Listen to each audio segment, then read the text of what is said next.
Yes. Namaste everyone. Welcome to Advaita Vedanta Satsang House. The ongoing sessions are on Bhagavad Gita from an Advaita perspective offered by Bindoji. We are on chapter 4. The replays of the rooms are available. Previous rooms are available in Clubhouse, or you can go to the links shared in the chat. One is on YouTube. The channel is Advaita Retold, where they are well catalogued, including the previous talks from Abharoksha Anubhuti and the Upanishads. There is also a link on Apple to access these in Apple Podcast and Spotify. There is also a book written by Artemisia called The Imaginary Door, which is available in Amazon. The links are provided in the chat, which is based on Bindoji's insights coming from Artemisia's writing style on the Advaita. So these are the repositories where you can access previous talks.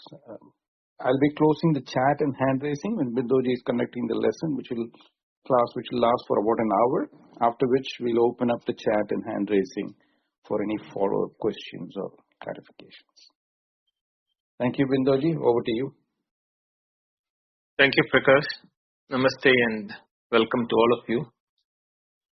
Let me do my invocation. Namo Brahmadibhyo Brahma Vidya Sampradaya Kartrubhyo Vamsha Rishibhyo Mahadbhyo Namo Gurubhyaha Shruti Smriti Purananam Alayam Karunalayam Namami Bhagavad Padam Shankaram Loka Shankaram Shankaram Shankaracharyam Keshavam Badarayanam Sutra Bhashikridau Vande Bhagavantau Punah Punaha Ishvaro Guru Ratmeti Murti Veda Vibhagine Vyomavat Vyapta Dehaya Dakshinamurtaye Namaha. Om Shri Gurubhyo Namaha. The Gita Dhyana Slokam. Yam Brahma Varunendra Rudra Marudaha Stunvanti Divyaistavai Vedai Sangapadakramo Vanishadai Gayanti Yam Samaga Dhyanavastita Tadgadena Manasa Pashyanti Yam Yogino Yasyandam na vidussura suragana Devaya tasmai namaha Devaya tasmai namaha Devaya tasmai namaha.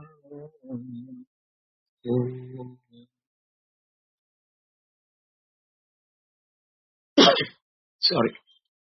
In the 4th chapter, we saw that Arjuna had a doubt in Krishna's statement that he has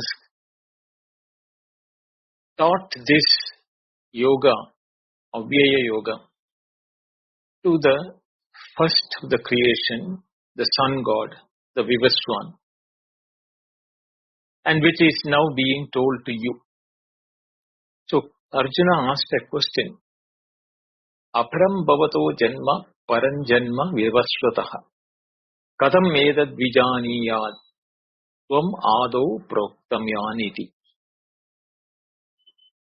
The difference in the birth or the time span from the first creation to Arjuna's time, both these places, how are you possible to be the one who has advised or who has taught this yoga, the Avyaya yoga, to the first creation, Vivaswan, and now you are the same who is going to talk to me about it. So there starts the explanation by Krishna, saying that Bahuni me Vyadatani Janmani Tava Arjuna Tani Aham Veda Sarvani Natvam Veda Veta Parantapa. Many has been the lives, Janmani. Vyatatani means past or that has gone by. Mine and yours, Arjuna. Both of us have taken many births. Tani Aham Veta. I remember all of them. Sarvani, all of them. Tvamna Veta Parantapa. But you don't remember them, O Parantapa, O scorcher of enemies. Why? How is now being explained by Krishna. Ajopi san avyayam atma bhutanam ishwaropi san prakritim swam adhisthaya sambhavami atma mayaya.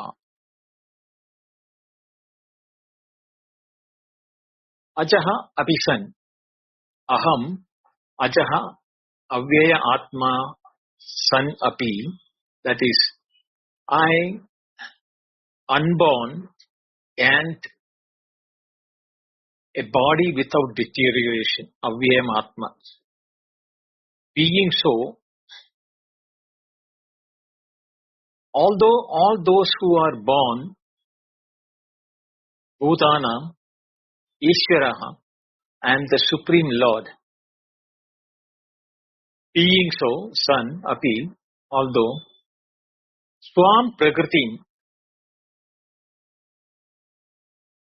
myself, using the transcendental form or the Prakriti, Adhisthaya situation, or using based on that, Atma Mayaya Sambhavami, by my Maya, I do incarnate.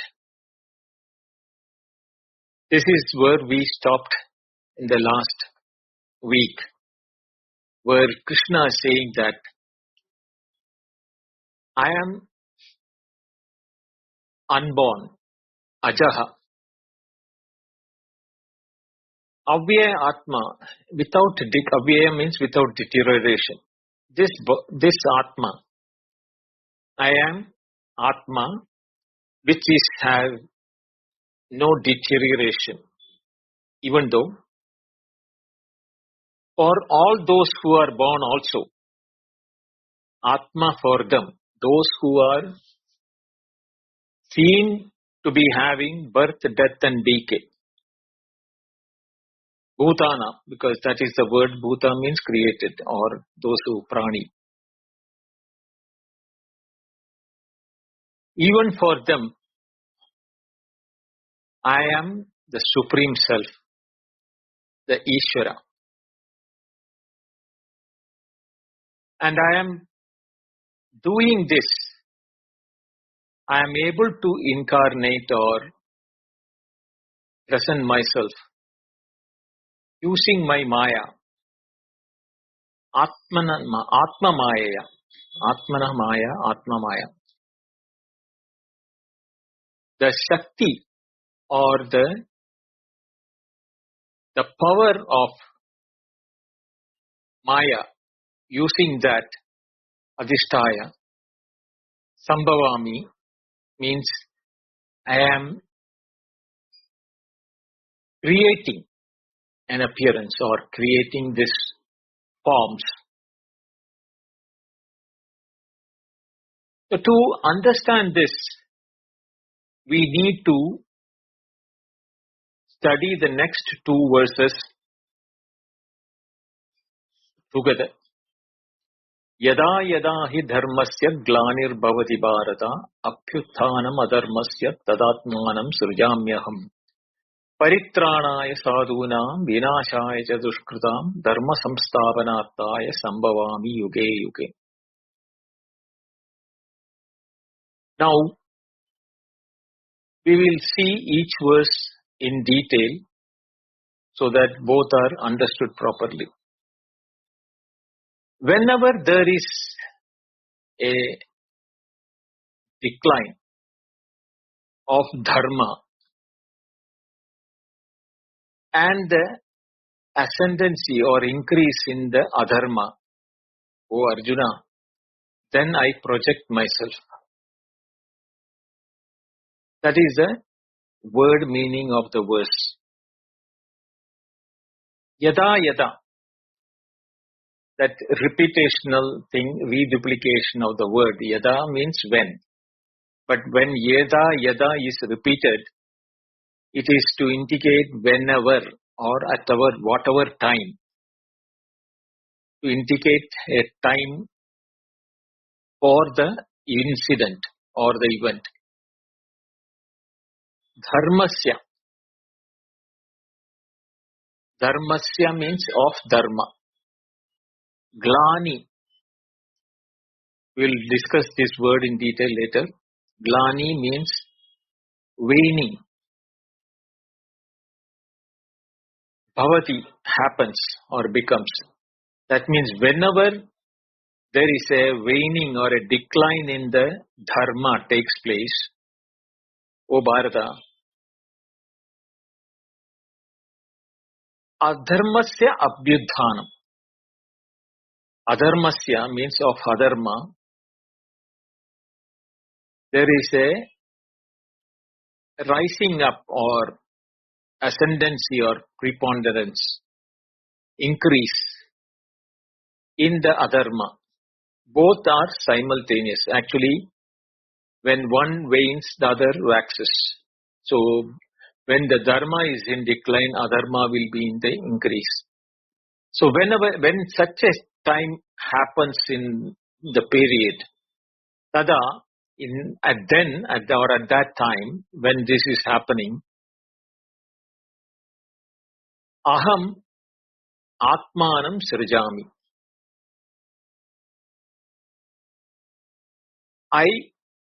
Atmanam means myself.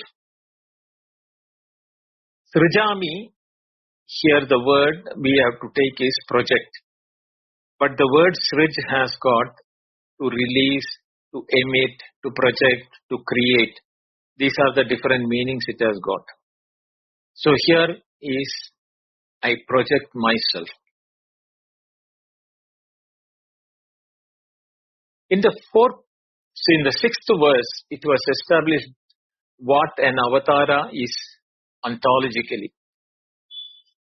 The self manifestation of the birthless Parameshwara through Atma Maya.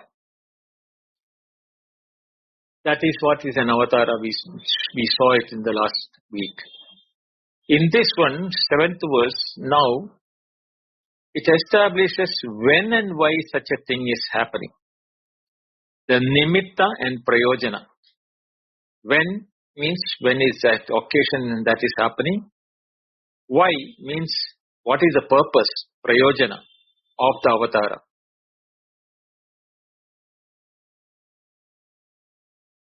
And if we combine the next verse where the purpose is being mentioned, 4.6 to 4.8 forms the Gita's complete avatara prakaranam.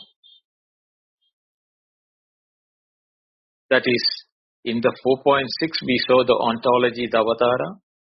In the 4.7 which we are dealing now is the occasion, yada yadahi. And what is the purpose? Paritranaya sadhuna. That we will see there are 3 reasons why the avatara takes place. As per Shankaracharya 4.7, that is this verse, operates on 2 simultaneous conditions. In the Vyavaharika,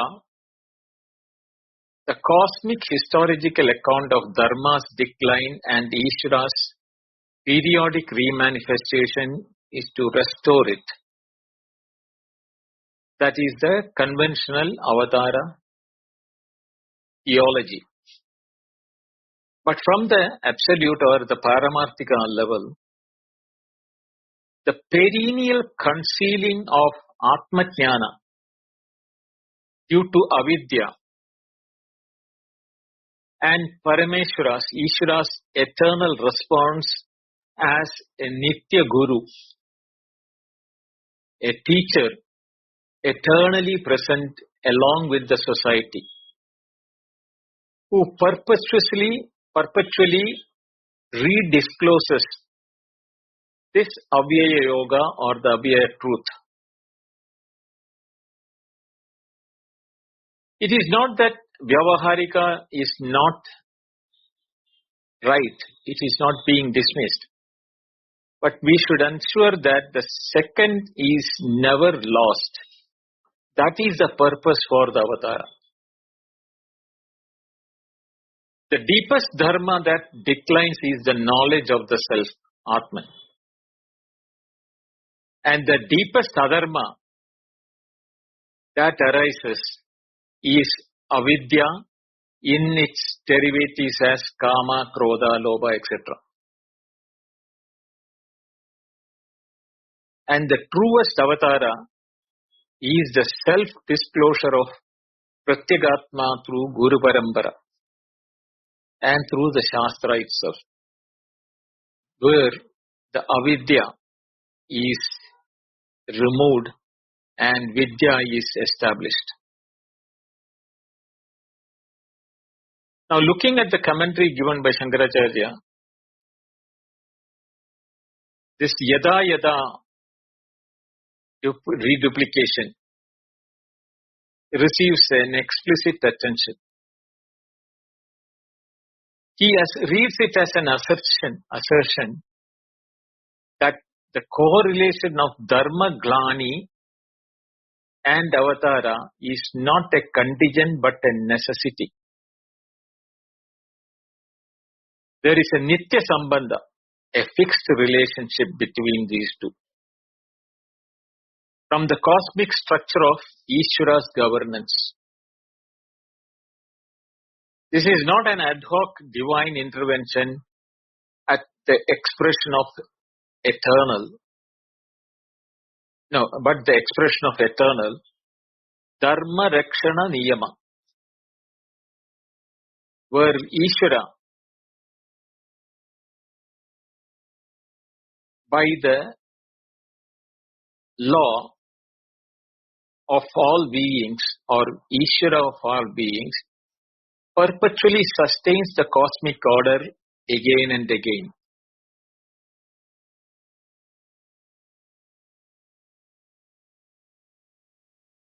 This,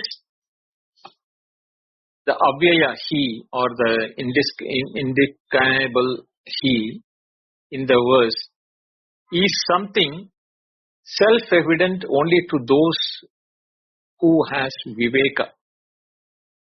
The knowing person already understands that this dharma rakshana, or the protection of dharma, is Ishvara's eternal function. And the verse makes explicit what jnana already comprehends. There, the word glani carries the primary sense of progressive exhaustion and decline, not a sudden destruction but a gradual waning, like a lamp running out of oil or a river heading towards drought. This contributes two things. One is a physical, fatigue, languor and exhaustion of the body for performing dharma. When that exhaustion etc. happens, dharma may not be protected. More than that, there is a moral cosmic decline, corruption, due to the waning of dharma from its full vigor. Therefore, glani is more precise than nasha, which is destruction, or kshaya is a decay.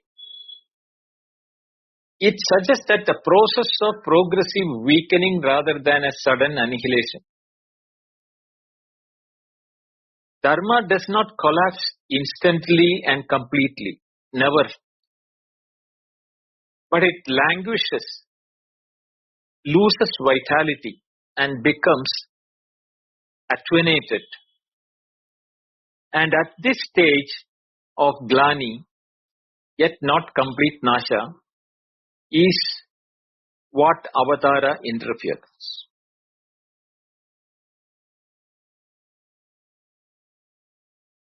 So glani is to be seen philosophically very carefully.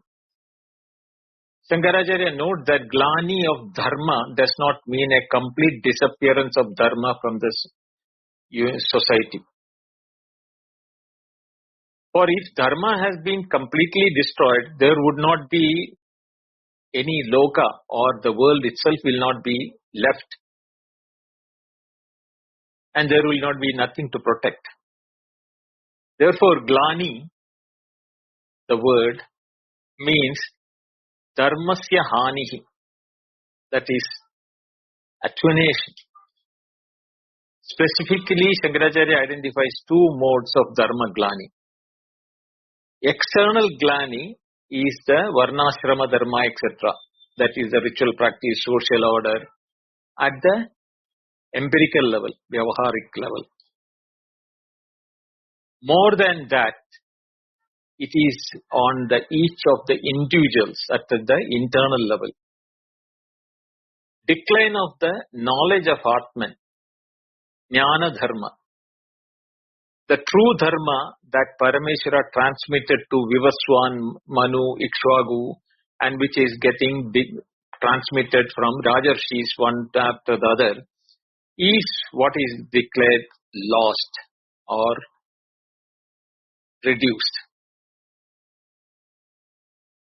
So for Shankaracharya, the deeper dharma glani is always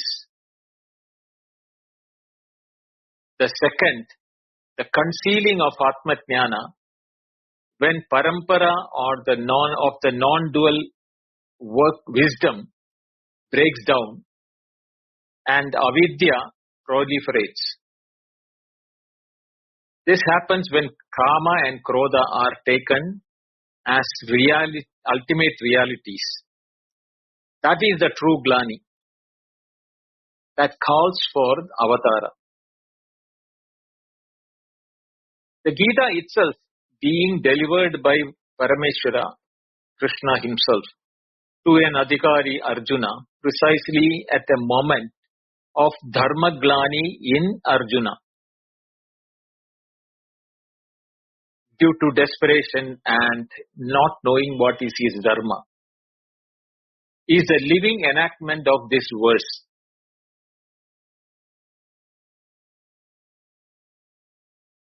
Then we have a word, apyutthanam adharmasya.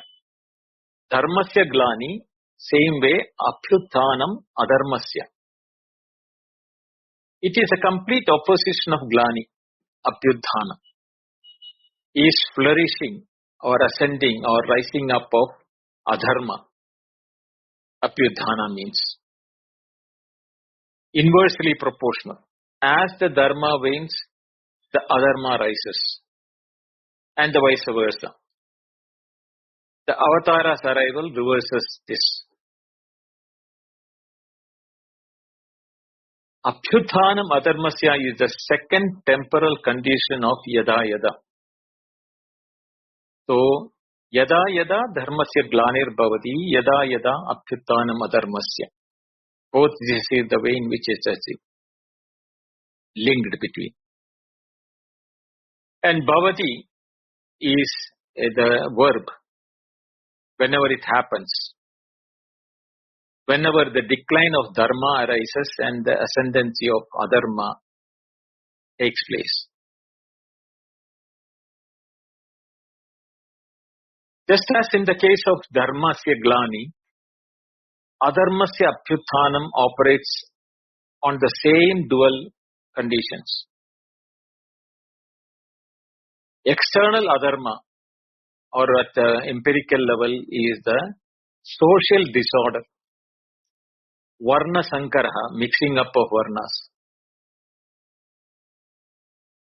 Violation of adharmas, ashrama dharma, not adhering to the ashrama dharma. Prevalence of himsa and kama and lobha at the social level, society levels, is the external adharma. But more important than that is the internal adharma. The ascendancy of avidya kama karma, the triple-headed enemy, as the fundamental adharma at the paramarthika level. So for Shankaracharya, adharma's apyuddhana is ultimately the predominance of adhyasa, the superimposition of Anatman upon Atman, Asat upon Sat, Anitya upon Nitya. When this superimposition becomes culturally dominant, that is when the collective andakarana of the civilization is so thick with the covering, avarana, that Atmajnana cannot be transmitted or received. Both. Neither the teacher can do anything, nor there is a student for it. That is then apyuthanam that necessitates avatara. And the pairing of Glani and Apyuthana is also psychologically precise. The decline of Dharma is not independent of the rise of Adharma. They are mutually constitutive, like the waning of light and the rising of darkness. Same way, the Adharma does not independently assault Dharma, rather Dharma's own Glani creates a vacuum for Adharma to flow in.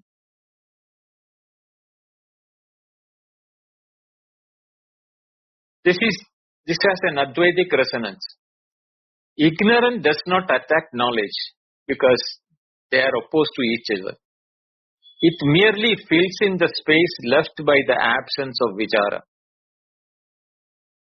When we do not have enough Shravana Manana Nididhyasana as our practice, that is bound to create a waning of the knowledge of who we are. That is what the absence of vichara is meant by here. And when we are getting back to the vichara, it is the teacher and the student together helping each other to reclaim the lost dharma by reducing the adharma. That is by Shravana Manana Nididhyasana. That vichara will re-establish the necessity for knowing who we are.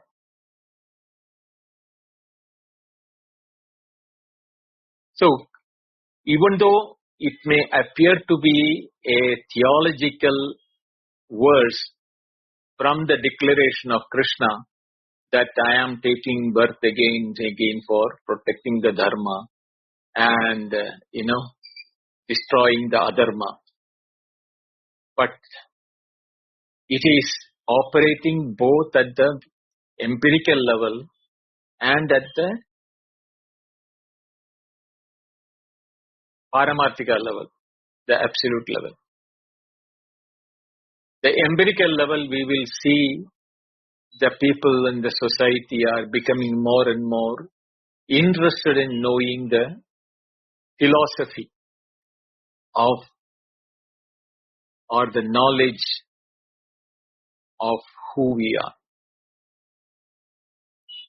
There will be enquiries, discussions, and things like that. And for that, there will be apt teachers, meetings, satsangs, etc. These are all the avatars of the Parameshwara himself in the form of restoration. He need not be always coming as Krishna, Rama, or anybody like that, as a god. Because every creation is him. From Brahma only everything is being created. So it is not that something new is coming into the world for the restoration. It is a perpetual, ongoing nature's law for the people to be interested in this knowing. There is never a yuga or a time when there were not a single master in this world. Whether he is in India or abroad doesn't matter.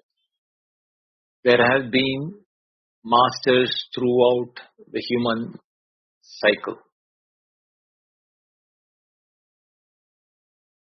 So the correlative structure tada yada tada yada yada tada yada tada is the way in which whenever, at that time. Yada means whenever, tada means at that time. The tada is placed in the beginning of the second line, second half. Apyuthanam adharmasya tad atman, tada atmanam srijamyaham. Giving it maximum structural clarity as the consequent of the temporal antecedent. So atmanam srijamyaham. Here it's very important, this thing. Atmanam means myself. And the subject of the verb srijami is I. So I create myself means into manifestation. This is an extraordinarily compact self-referential construction. The creator and the created are identical. Please understand it very carefully. The creator and the created are identical. Aham atmanam srijami. That means I, the self, projects the self into apparent manifestation.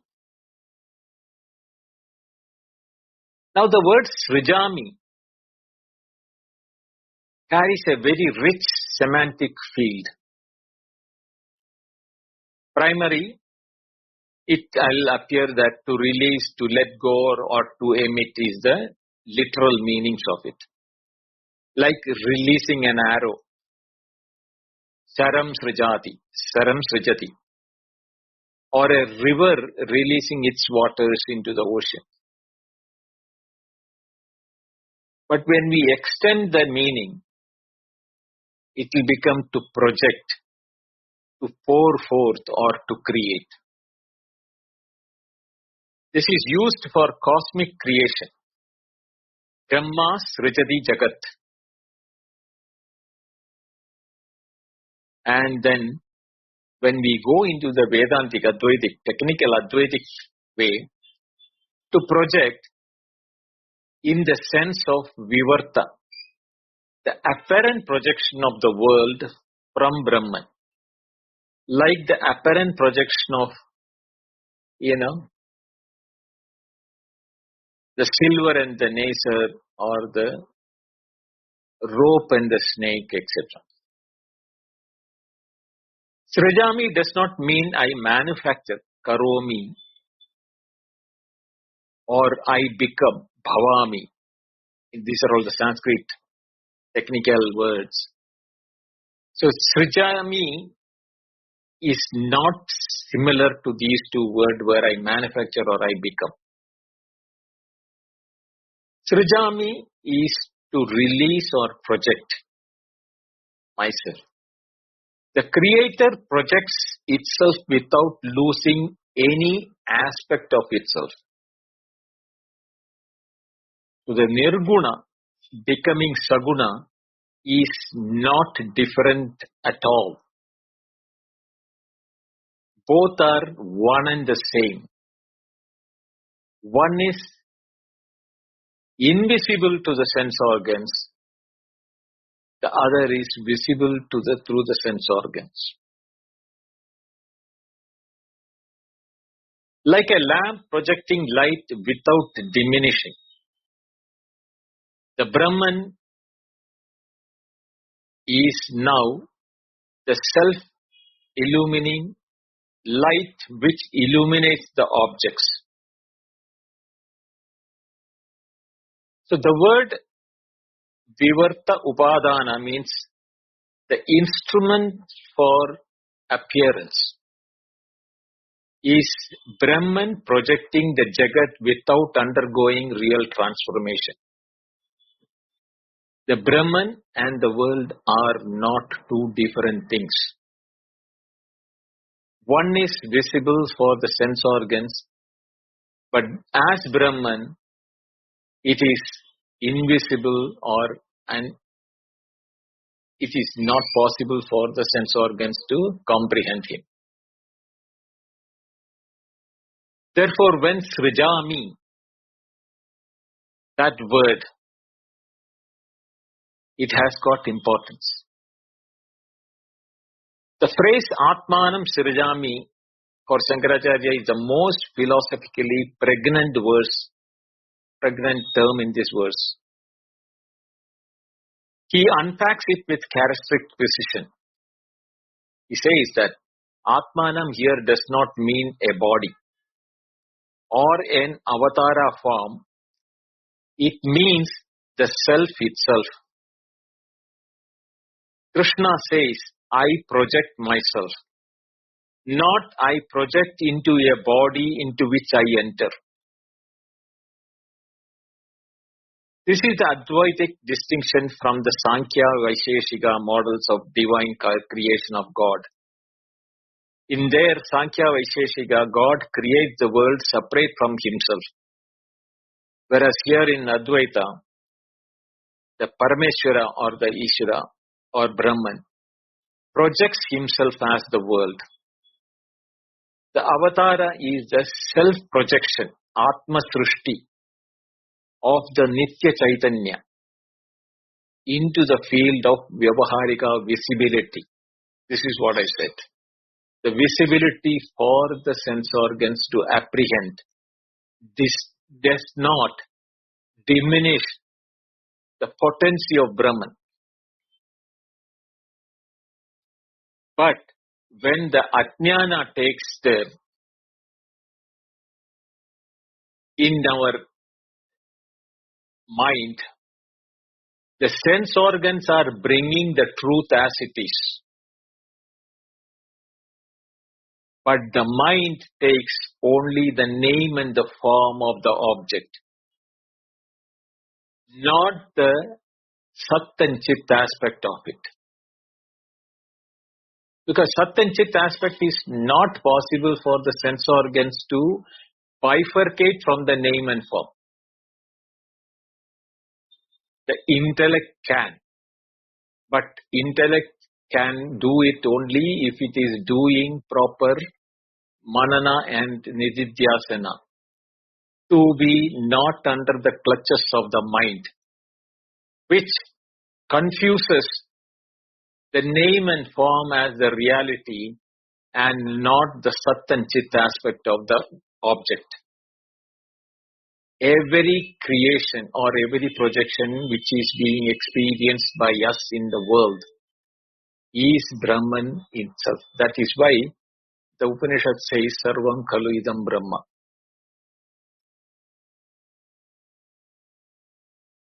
So, very clearly we have to understand when this word, Tadatmanam Srijami Aham, when Krishna talks from the Brahmi Sthiti.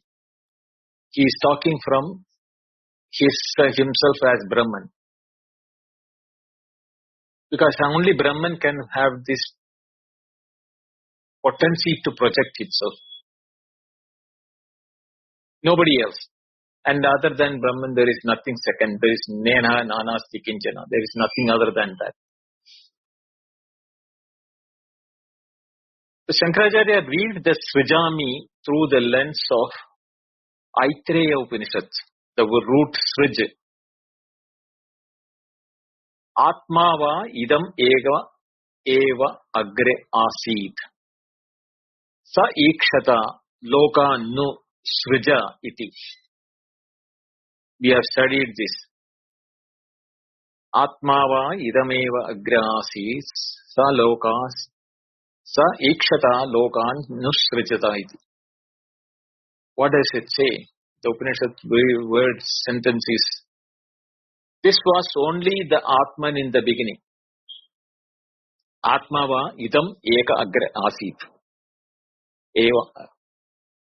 It was only the Atman in the beginning.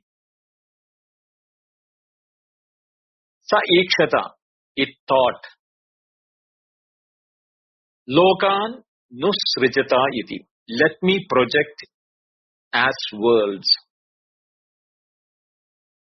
The same verb, the same agent, the same self-referential projection is what is avatara.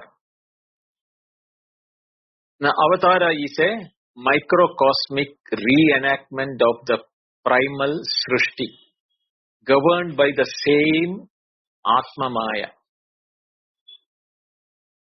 And not only that, the emphatic aham,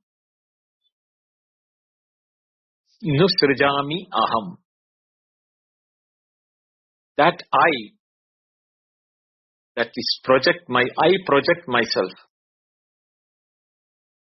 is Shankaracharya's occasion to reiterate the speaker of this verse is not historical Krishna, speaking as a warrior or a teacher in a historical time. The aham here is the same aham as in the Upanishadic aham brahmasmi. The Parameshwara's self-designation as the ground of all being, who through Atma Maya appears in time while remaining eternally beyond it. So, going through this verse again, this verse, single correlative temporal sentence, if we span both the lines, yada yada hi dharmasya glanir bhavati bharata, yada adharmasya apyuttanam bhavati, tada atmanam srijami aham. So, whenever indeed the decline of dharma increases, O Arjuna, and the decrease of adharma happens, then I project myself.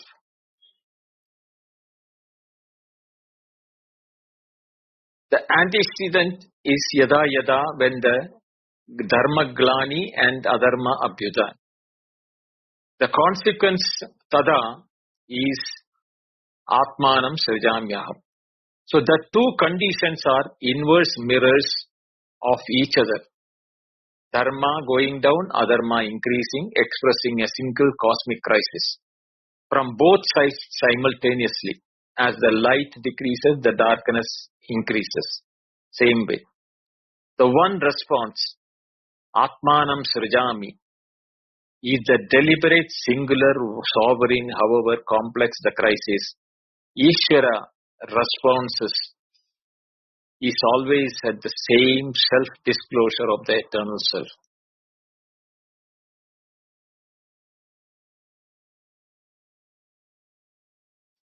Now, if we go the deeper reading of Shankaracharya's Bhashya, Dharma Glani is a collective avarana. The Advaitic reading of Dharma Glani identifies with the collective thickening of avarana. It is not individually yours or mine, in the society itself. The veiling function of Maya operating at the civilizational level. When avidya becomes culturally normative, when the Deha Atma Buddhi, identifying with the body as the self, is accepted as the self-evident truth by the majority. That time, Kama and Krodha becomes the ultimate values. And this is the Dharma Glani at its deepest. The external social disorder, which Arjuna listed out in the chapter 1, Kulakshaya, Varna Sankara, etc., is the symptom. The avarana of Atmajnana is the root cause.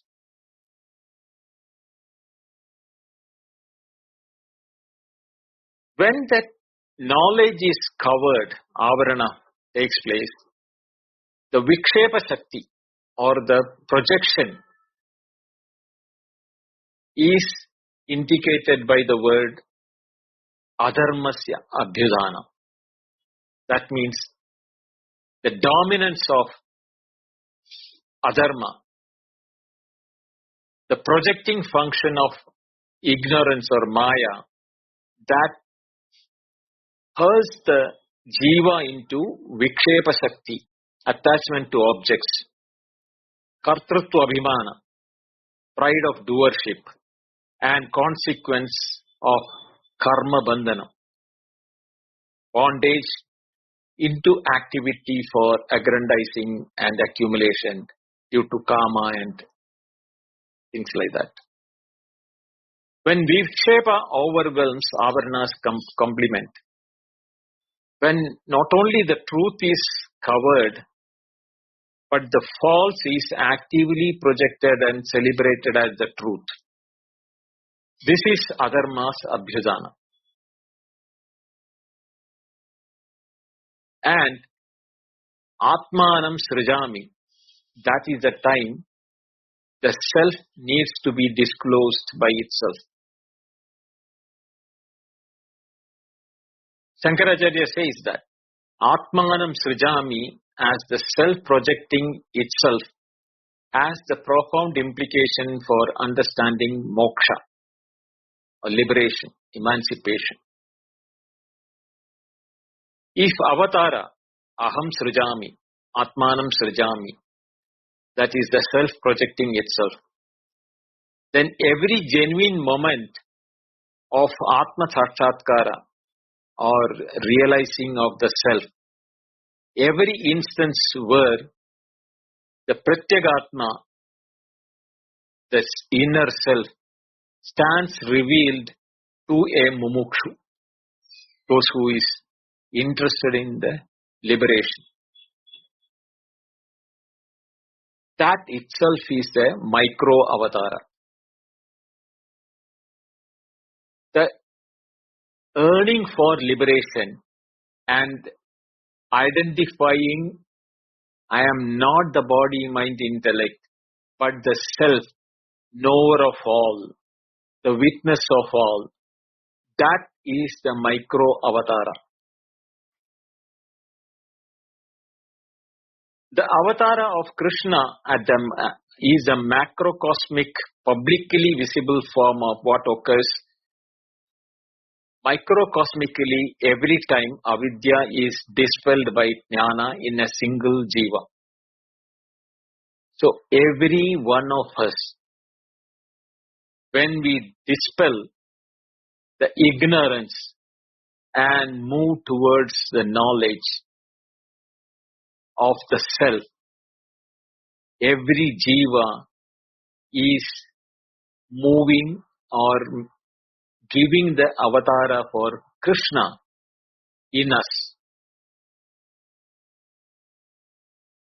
So in a sense, the teaching of this verse is not about Krishna alone. It is about the eternal self-disclosive moment of Satchitananda in each one of us, in response to avidya's veiling of our own reality. How does it do? There is a timeless recurrences. Srijami is not a statement just to indicate time. It's a verb of projection, but it's a projection is in the present tense as the verb is used, not a past tense or in any other tense. Therefore, the Sambhavami in the 6th verse and Srijami in this verse, both being present tense, asserts the timeless recurrence. Not that I projected once during the Mahabharata war time as a Krishna, but I project whenever the condition obtains in every jiva.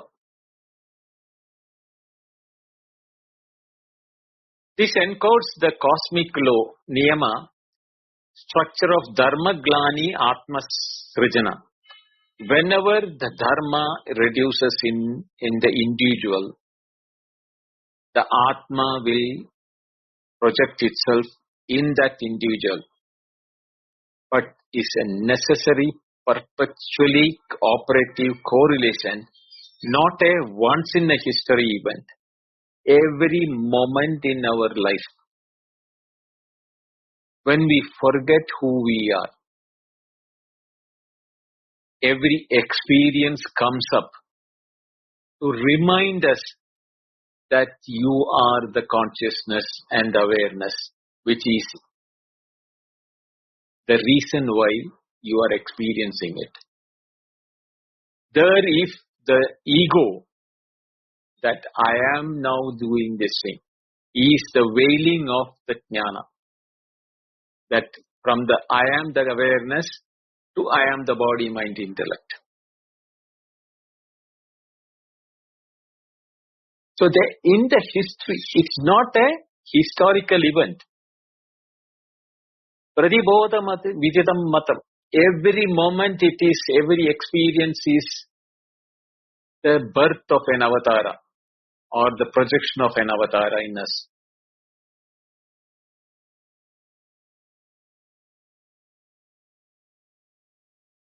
Shankaracharya, for this means that teaching being given at the right now in the Gita itself is an instance Srijami, because Krishna projecting himself as Nitya Guru into the crisis moment of Arjuna's Dharma Glani, collapse of his Viveka in chapter 1, is an example. But the present tense makes the verse self-referential.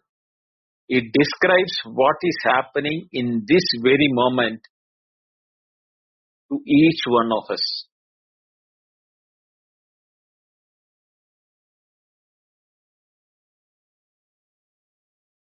Why did Krishna say Arjuna in the name Bharata in between? Locating Arjuna in the Avatara occasion. The vocative Bharata, the way in which he addressed to Arjuna, as a descendant of a dynastic lineage, that dharma itself is established, makes Arjuna not merely a witness of this teaching, but a participant in its occasion. His own crisis of despair and gloom and lack of courage is the dharma glani of Viveka. That was the immediate trigger for this particular Atmanam Srijami. Krishna was with Arjuna for a long time. Why did he has to now talk in a language and teach this, that too keeping both the armies on either side? Because there was no trigger till then. The moment the trigger came, Arjuna throwing up from his Swadharma and refusing to take up the bow and arrow for the purpose of dharma, adharma has totally taken control of the situation. That necessitated Krishna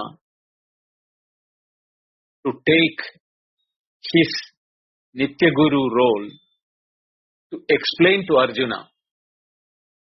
And not only explain Arjuna, the explanation to Arjuna was an occasion, reminding him of his personal dharma glani, his collapse of discrimination on the battlefield of Kurukshetra. Every genuine student's crisis of ignorance is an occasion for Ishvara's Atmanam Srijami. The self revealing itself through the Guru's voice into a Jiva's darkness.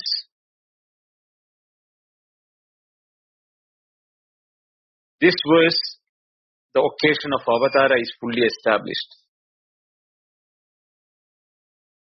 the yada yada, the universal, timeless recurring of whenness, ensures that this is not a historical accident but a cosmic necessity, written into the structure of Ishvara's governance. Tomorrow when we move to the next verse, it will complete the Avatara Prakarana by specifying the fourfold purpose. Sadhunam paritranaya, dushkridam vinashaya, dharma samstavanarthaya, sambhavami yuge yuge. The four phases of Atmanam Srijami, directed toward this cosmic fruition. Shankaracharya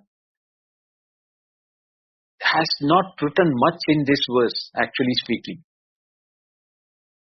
He has just mentioned yada yada hi dharmasya glani hani varnasramadi lakshanasya praninam abhyudaya nishreya sadhanasya bhavati bharata apyuthanam udbhavaha adharmasya tada atmanam srijami aham mayaya.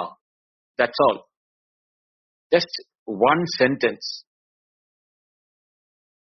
Now that, if we break it up,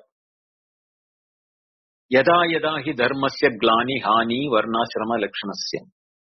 Whenever there is a decline of dharma characterized by system of varna and ashrama, praninam abhyudaya nishreyasa sadhanasya bhavati.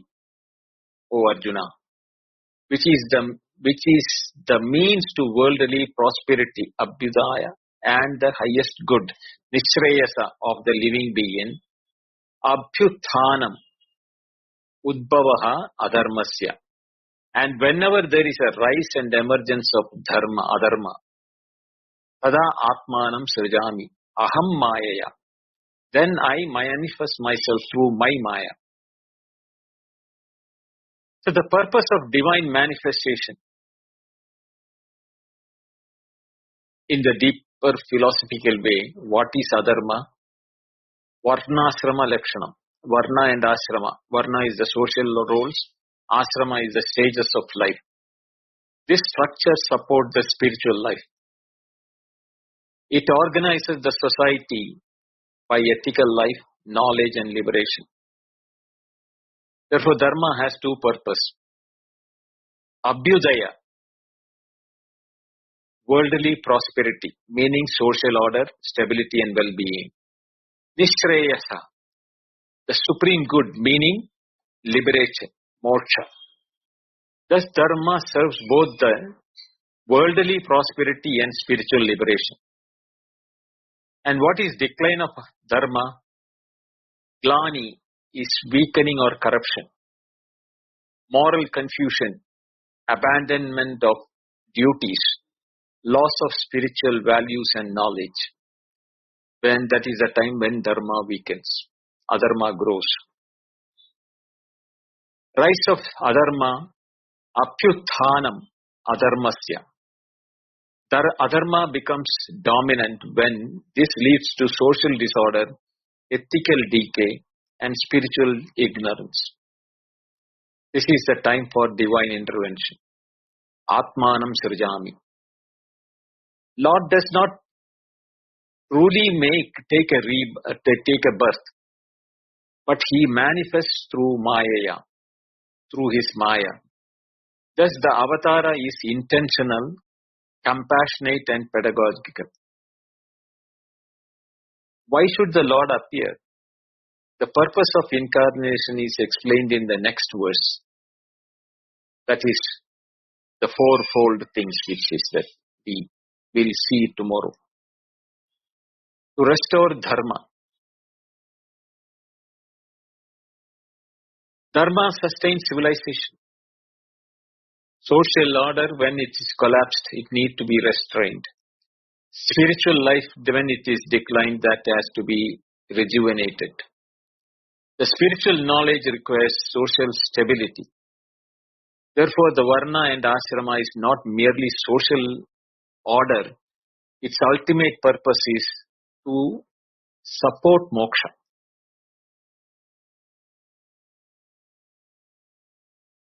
So the Lord manifests when humanity loses direction. The Avatara restores knowledge, dharma, and spiritual vision. The appearance is through Maya. He does not become bound by the world. He only appears in the world. And it is timeless. Human society periodically loses ethical clarity. Therefore, the teachings like Gita periodically reappear. The spiritual teachers serve the role of Avatara. In a broader sense, whenever wisdom arises in the world, the divine function of restoring Dharma is fulfilled. The real battle is against ignorance. Adharma ultimately arises from ignorance of the self. Therefore, restoration of Dharma ultimately means restoration of knowledge. In essence, whenever Dharma that sustains both worldly prosperity and spiritual liberation declines and Adharma rises, the Lord manifests himself through his Maya in order to restore the order of Dharma in this world. Why? Paritranaya sadhunam vinashaya cha dushkritam dharma samstavanarthaya sambhavami yuge yuge. We will see this in the next class tomorrow as a continuation. Om Purnamada Purnamidam Purnat Purnamudachyate Purnasya Purnamadaya Purnameva Vasishyate. Om Shanti Shanti Shanti. Harihi Om. Shri Gurubhyo Namaha. Harihi Om. Thank you. Dhanyavad.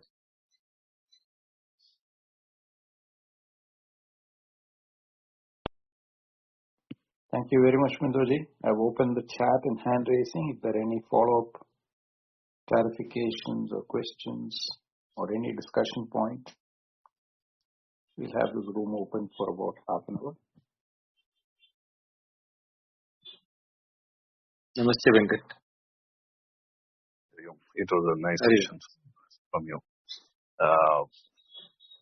Just a follow-up on the topic today. So this, the whole, the domain of Avatara seems like limited to human societies because the jungle balances itself. The nature, minus human, it is already running well. Only the human societies, messed it up. I think our ability to create order, I don't think we can ever keep an order that is defined and again mess it up. Is that this artificially created societies unable to keep up the balance? Is this the domain where it is sliding out? It is limited to human societies, right, Bindoji? Even though predominantly it is to human society, we can see its effect in the other beings also, like plants or animals or anywhere there. If encroachment and, overpowering happens, that is the time nature also will do its own job by creating either destruction by earthquake or drought by lack of rain. All these are all the Srujamyaham, that, Parameshwara or the Brahman itself is appearing in the form of an earthquake or a drought or things like that. Whenever there is this excess, that is the word to be used. Yeah, excess by anything, whether it is animal, the species will itself vanish from the earth because they were not able to withstand the decline of Dharma and onset of Adharma. happening to them within themselves. So that species itself becomes vanished from the surface of earth. This is also the cosmic law. we may not be able to pinpoint, explain and things like that because we are not living in them as them. So there will be always a lack of clarity from our side. What is observable only we can say, but what each one of the species undergo during their lifetime or their species extinction itself, we won't be able to. We know only when it has happened, or when it is in decline. For example, the tiger population was in the decline. There was a time when cheetahs were available in India, but over poaching and things like that reduced it by humanity. That is, they were not able to restrain to their own reduction in the dharma. If they had been there, they would have been more voracious and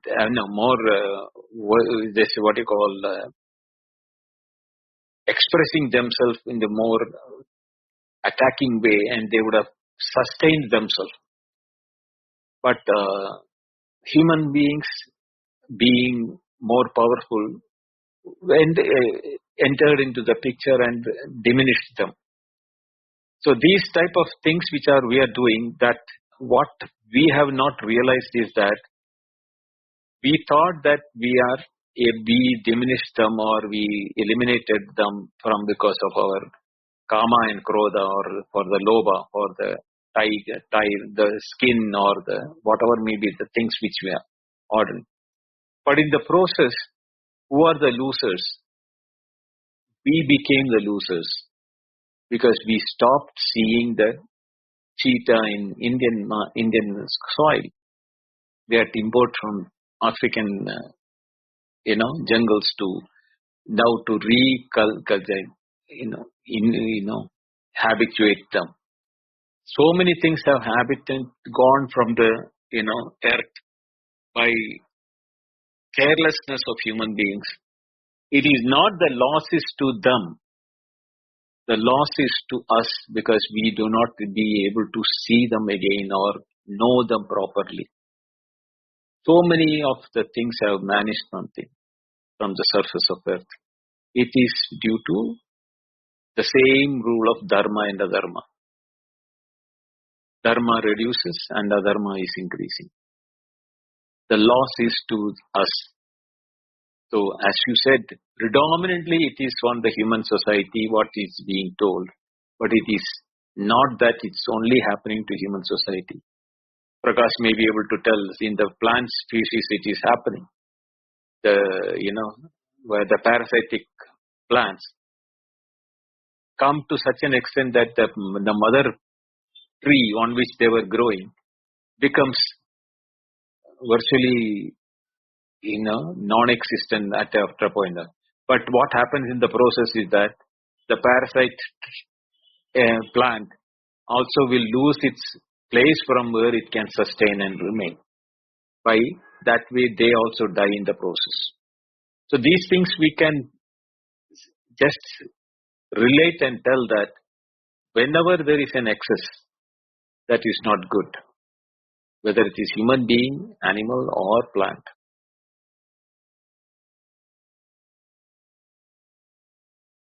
I can let Prakash also comment on it. But till then I'll have follow-up question also. Yes, Binduji, that the classic there are many examples, but the best example to look at is the forest fires, or what they call bushfires in Australia on the eastern coast, just below the rainforest. So you have the pioneer species which will grow, and their strategy, if you want to call it their survival or dharmic principle, is to produce rejuvenating buds in the bottom under the soil and keep it there. And as this big tree grows for a decade, the settlers come in because there is more food available. The birds and the bees and the butterflies, they bring in seeds, which are the settler species. The pioneers are there, the settlers come in, they populate the forest. And once that comes, there is more, animal life coming in. And when that happens, you get the invasive form. From a distance, they start to come in. And the invasive forms produce a lot of biomass. And there's a lot of biomass material available.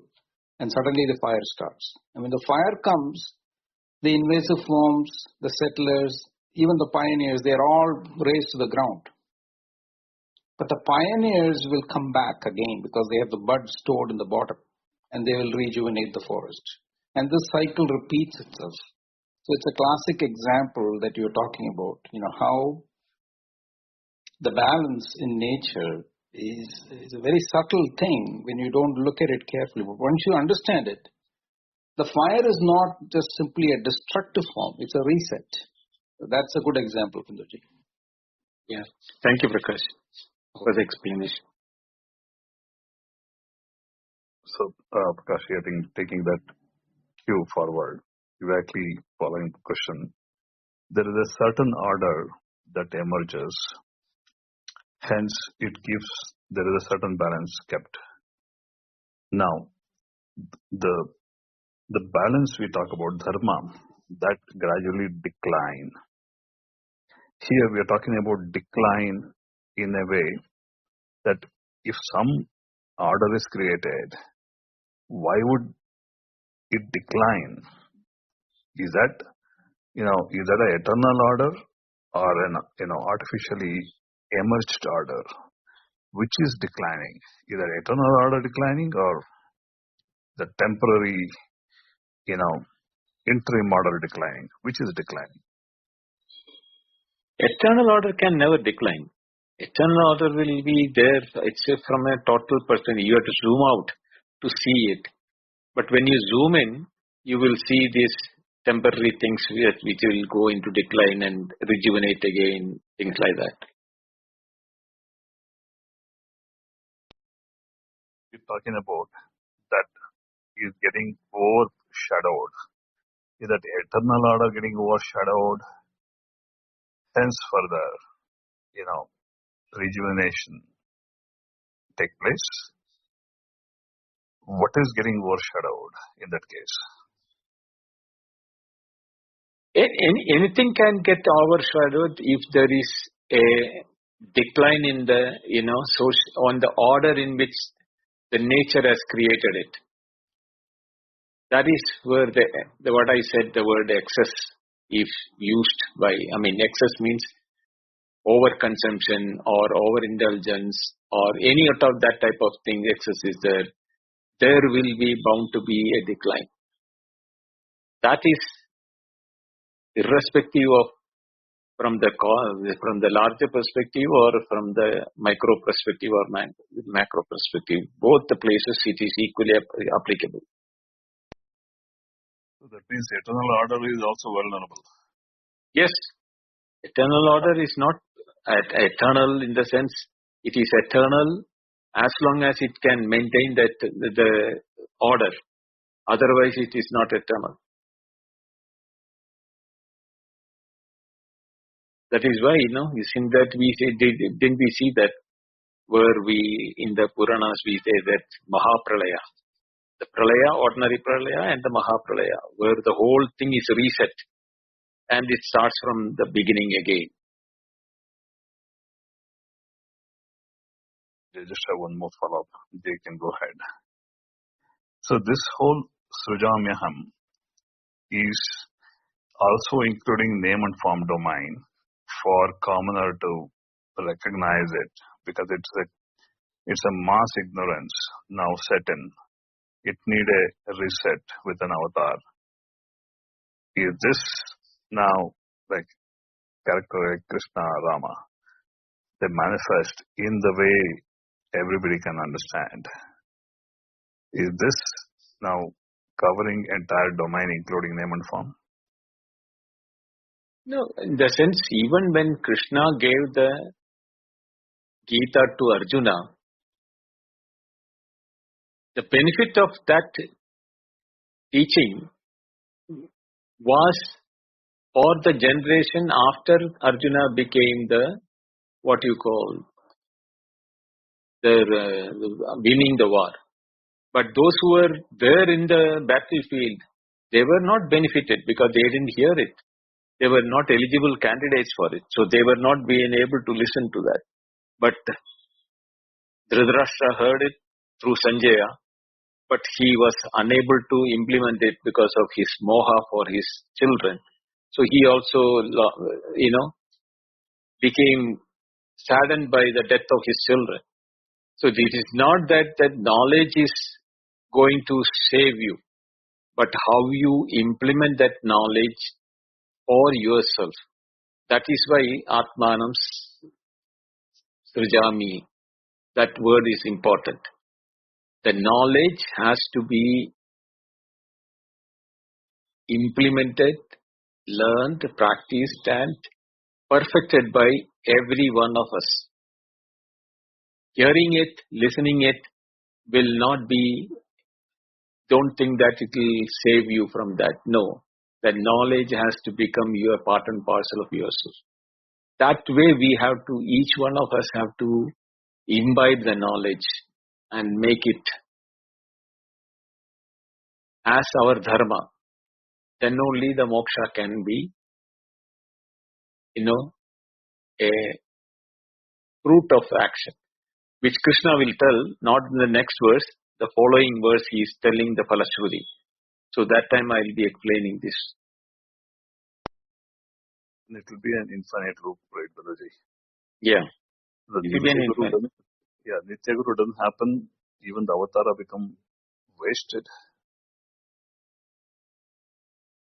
Avatara doesn't become, that's why avatara is not, you have to see it from both the angles, from macro and micro. That is where I said, no, every experience is a Nitya Guru for us. So that is perpetually, the avatara is happening in every experience for us.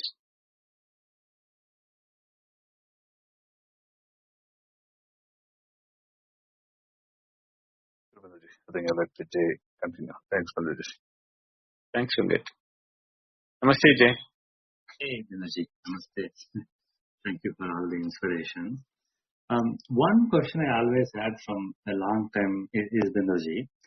This universal consciousness is the only thing we can put as infinite. In the sense it is like unimaginably huge.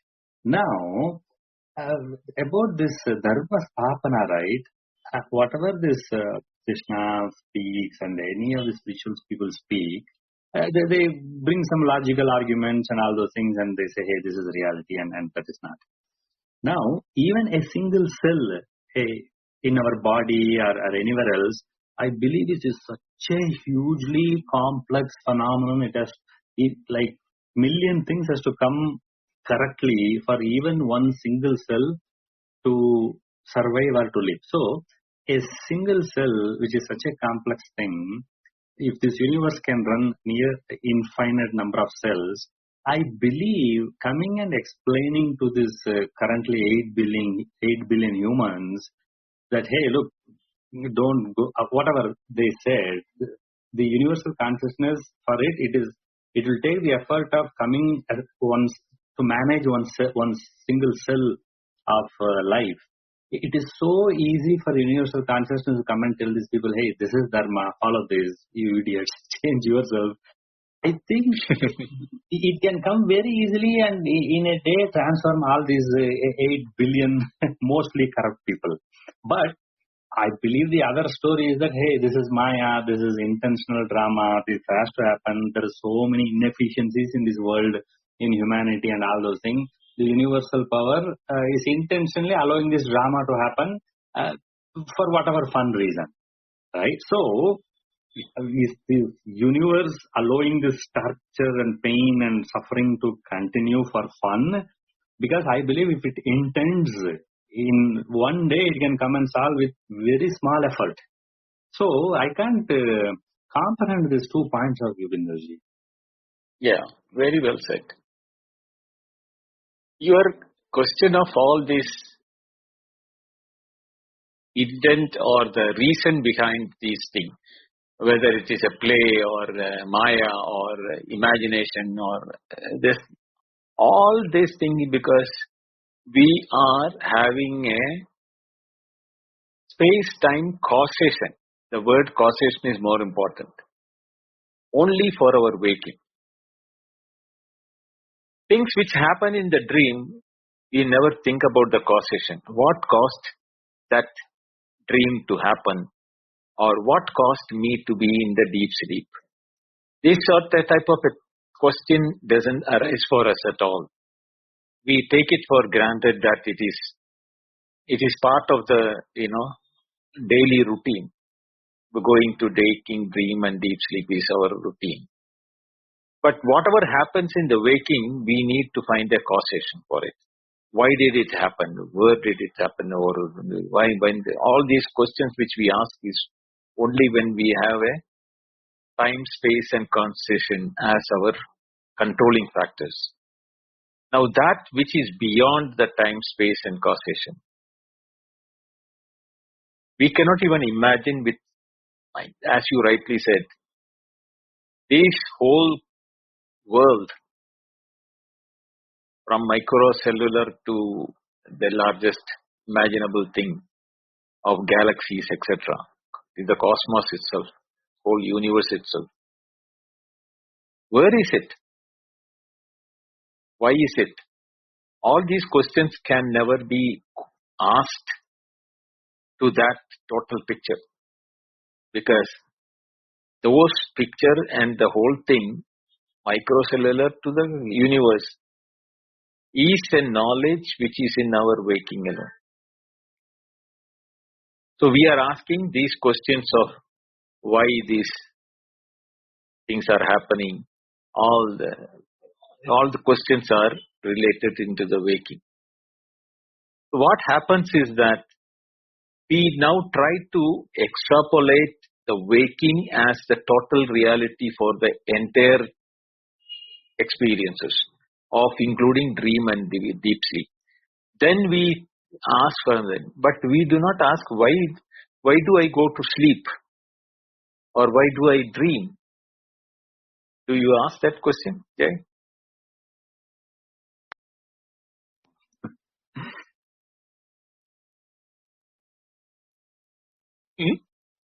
No. You don't ask? Yeah, I do not. Yes. That is why the why cannot be answered, because we are inside that system where the why has to be outside that. A pot cannot know why am I made of mud, because it has already become a pot made of mud. So it cannot ask why am I made of pot. So that if it has to be, question has to be asked, it has to be outside that. Should I make the pot with mud or should I make it with glass? That question can happen only when it is not a pot outside. But once it has become a pot with mud, it cannot ask the question, why am I mud? Something similar, we cannot ask a why when we are already inside a system about the why did that system itself come into existence.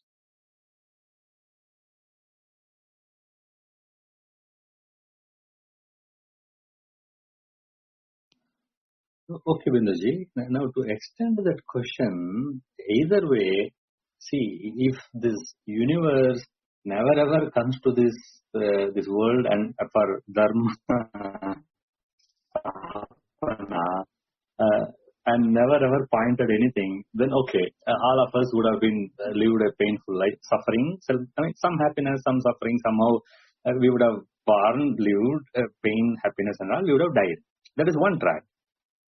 But instead of that, somewhere this is like they're showing the trial of those things, like the movie, the trial they show like that. Little bit, somewhere once in 1,000 years, once in 100 years, this wholeness comes into take some forms and explain to that, like small sample this universe is giving. giving fully knowledge also, and it is not allowing us to live a torturous life also. Somewhere in the middle, little bit light it gives, and then we are like those bugs which follow, rotate around the light till they die. They are like showing this little bit small sample, and then struggle is happening. This is what I'm with. It's funny for sure, but this is how it is. It's all for fun only.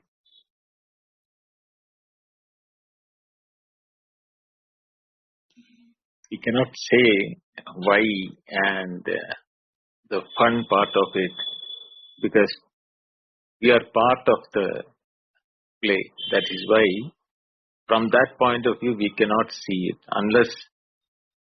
That is why I said we have to move out as the witness to know the waking, dream and deep sleep. Same way, we have to move out of the system which we are already into it. Then only we can know why the system, how the system is working, is it a play, or is it a genuine creation, or is it they are real? What is the reality? What is the truth? How do we know when we are already become something, and inside that, from that point of view, we cannot look backward. We are the karya or the effect. The cause can be known only if we are neither the cause nor the effect. We have to be separate from them. Tebhyo vilakshana sachi chinmatroham sadashivam. If you become that witness which is beyond the waking, dream and deep sleep, then you can know what is happening in waking, what is happening in dream, what is happening in deep sleep as a witness. But when you are in waking, you are trying to do is, you will not be able to see the whole picture. Thanks, Bindoji. Actually, only today, first time I'm observing you're using this word systems, for which I'm very happy. Because around 7-8 years ago, I read this Gödel's incompleteness theorems, where he simply says you cannot. It is mathematically impossible to prove the system from inside the system. Yes. I have not understood the statement, but that's what this guy said. And even Einstein and the greatest scientists and all, they agree, yeah, this is correct. So I don't have this thing, but the statement I like. So whatever drama happens inside the drama, there is no way for the actor to know the purpose or the implications of this whole drama that can be seen by outside or whoever is running the show only. So can you, have you read this Gödel's incompleteness theorem, Binduji? Did it also No, obviously, I don't. No. Okay. I don't. Fine. Okay, but you completely agree with the statement that you cannot prove the system from inside the system. Yes, that is true. Okay. So from inside the system, it is impossible for us to know why is the system like this, other than accepting this system. Okay. But you can Thank ask. you. You can ask. Yeah. How can be asked? Why cannot be, right? Bindoji, how? How does it work? Because that's where I think we try to explain our work, right? How does it work also, we cannot say if we are inside the system. We can know part of the system, but not the total of the system. Yes. Correct. For Vyavaharika, we should know the system. Inside the system, we should know little bit because it's needed for survival. That's why I said, partly we can know, but not the total system. Actually, another related thing from science background, I want to add also. This Bertrand Russell guy, he's a very well-respected mathematician, and he wrote 1,000+ page of treatise on many things, including just adding 1 + 1. And then somebody asked him some basic question about something like this, can you prove even the axiom, the fundamental thing, can you prove? Then he tried it and he failed, and Bertrand Russell, who is also a philosopher and a mathematician, he burned his 1,000-page mathematical treatise because the fundamental thing, no, you have to start with some axioms. You cannot prove the fundamental thing, is what I read many years ago. That's right. You have assumptions, no? You have to hypothesis. When based on certain hypothesis only, we proceed for finding a solution. And in the end, we will find either the hypotheses are right or wrong. But never we will be able to say that why the hypothesis only, that the only one hypothesis we took. We could have taken million hypotheses. We'll not be able to proceed anywhere with the thing. So basically we start with one hypothesis, go through the whole equation, and then when we find that equation, that hypothesis is right, either x will be 0 or x will have a value. Right? That is how we have been doing mathematics. That is the basic mathematics. But then when you go to advanced mathematics, the methodology itself is different. These equations are not operational at that level. So the more we know, the less we will understand that only very little I know.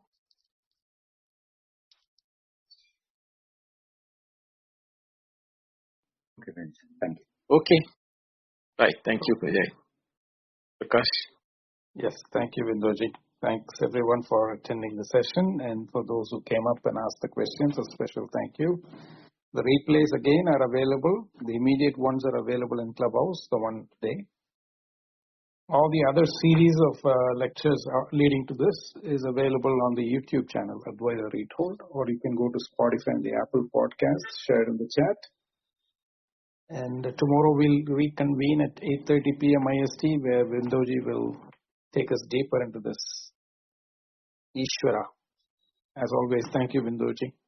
Over to you. Thank you, Prakash, Venkat, and Jai for your questions. And thank you all for being there, listening to me. We'll continue the next verse, which is part of this continuation. Hari Om. Good night. Hari Om. Good night.